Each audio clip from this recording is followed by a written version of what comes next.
It is a wonder who could have possibly built these 5,000-year-old, 13 feet tall stone structures located in the UK. Was it aliens? Was it sorcerers? Was it actual giants? And why do they look so much like gravestones? Stick around till the end of the video to find out everything we know about this humongous millennials-old gravestones. Let's get started. Dating back to around 5,000 years ago is a mysterious structure that still stands today. Nobody knows where it came from or who built it and why. It's one of history's greatest mysteries and one of the most famous archaeological sites on the entire planet. With no written records about the structure, the megalithic circle on Salisbury Plain continues to outstand and fascinate people. From the theories of this being an ancient graveyard to being built by aliens, we've got it all for you ahead. Scientists have long studied the 5,000-year-old Stonehenge monument in Wiltshire, England. And even though our knowledge of the monument has expanded recently, there are still some unanswered questions about who constructed Stonehenge and why.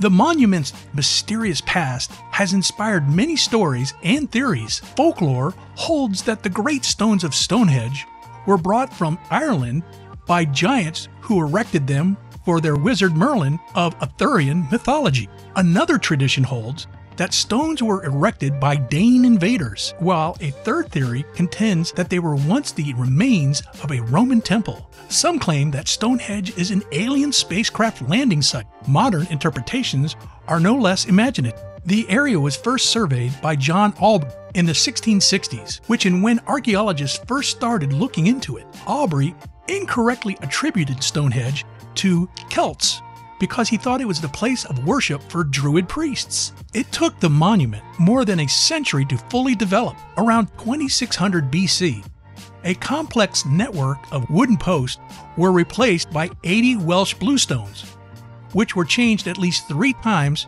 after the addition of the bigger sarsen stones several hundred years later.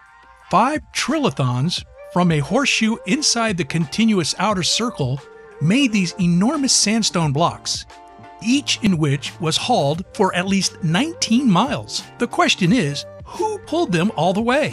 Who were the people who spent nearly 20 million hours to construct this giant structure in the middle of nowhere? Now, there are 2 primary schools of thought in the current discussion about the monument's significance.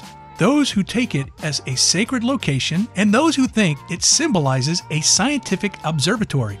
The way Stonehenge aligns to the sun and moon is seen as proof of ceremonies associated with the passing of seasons, summer and winter months.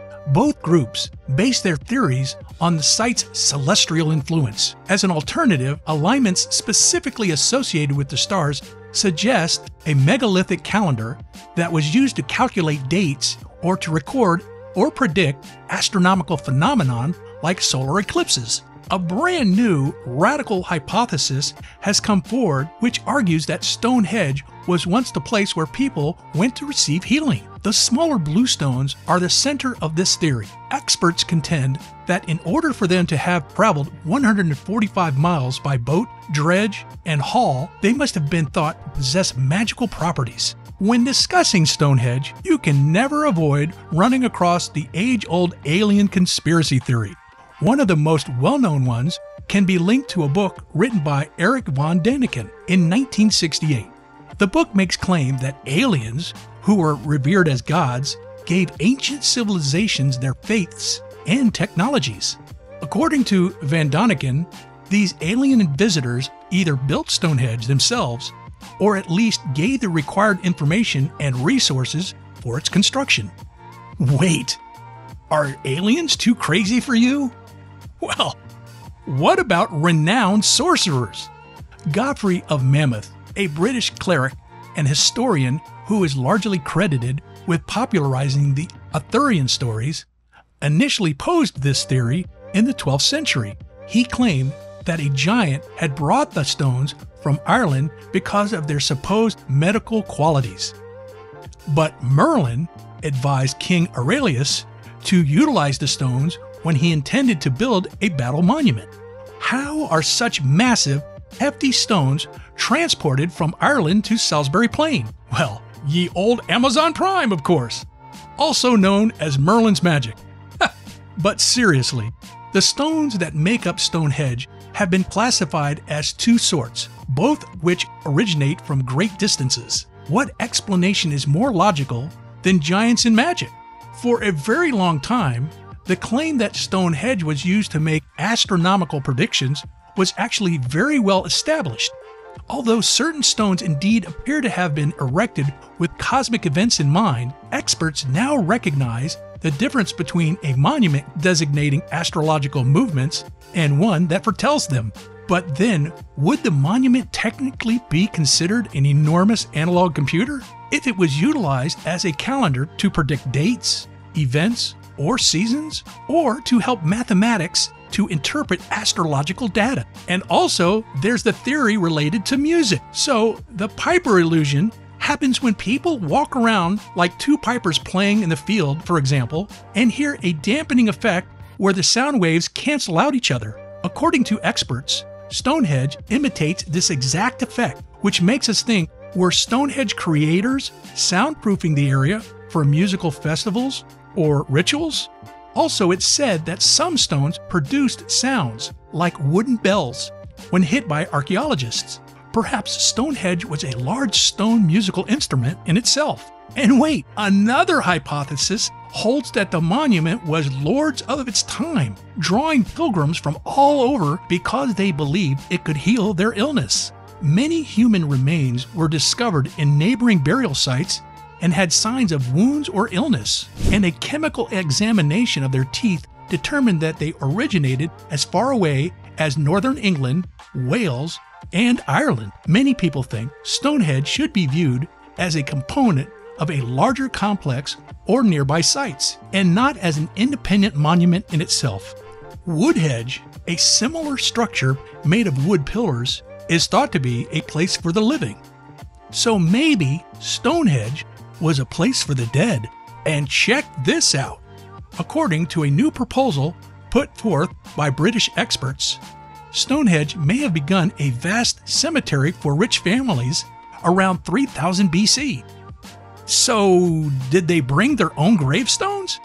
A larger stone circle was established at the same location as the community graveyard some 500 years before Stonehenge was known today. This was discovered by examinations of cremated human remains found at the site. The cremated remains of 63 people were analyzed by archaeologists, who estimated their burial date to be approximately 3000 BC. Many of the graves' original locations were marked by blue stones. It's believed that there could have been roughly 200 more graves in the original circular enclosure, which is about 300 feet across. The weird part is, all of this was discovered by accident. While digging for a controversial road tunnel next to Stonehenge, archaeologists uncovered pottery, an odd enclosure, and several ancient tombs, including one with a baby's remains that date back more than 4,500 years. If we've learned anything from the movies, it's to leave well enough alone, or we're going to release a curse or something. But all of these discoveries proved that the area was occupied by ancient peoples for thousands of years, and some artifacts may have been utilized by those who constructed the enigmatic Neolithic monument. Now, for mysterious similarities between the Giza pyramids and Stonehenge. A startling fact about two of these most famous structures in the world is that they were both constructed in the same century, and from today's perspective, they may be two of the most important aspects of the century. These seemingly indestructible structures have a similar allure brought on by their age and the intrigue behind their construction. And get this, the cardinal points, or the places where the moon, sun, and stars rise and set on the horizon, appear to be precisely aligned with the Great Pyramids of Giza and Stonehenge. Others say that the stones are intended to serve as a cosmic gateway, maybe leading to other worlds or universes. As we mentioned earlier, Stonehenge is a sound resonator that's believed to have an effect when a sound is played at a proper frequency and location that leads people to the possibility of an alien base or hidden passage to other dimensions. Most people think that they are seeing the monument exactly the way it was when they first see it. Let us tell you that's not entirely accurate. Though as much as Stonehenge has been moved at some point, it's the consequence of early measures to conserve and maintain the site, such as fixing the stones with concrete. Some stones have fallen over the ages, but it's unknown whether they fell straight back or slightly twisted at an angle. Between 1900 and 1960, at least a dozen of the stones were leveled and re-erected, and early paintings of Stonehenge differ significantly from what is seen today. Even though those responsible for the area's restoration made an effort to convey what Stonehenge might have looked like thousands of years ago, nobody truly knows what it originally looked like or what it was intended to be, let alone who was behind it. This mysterious monument must really be seen to be believed.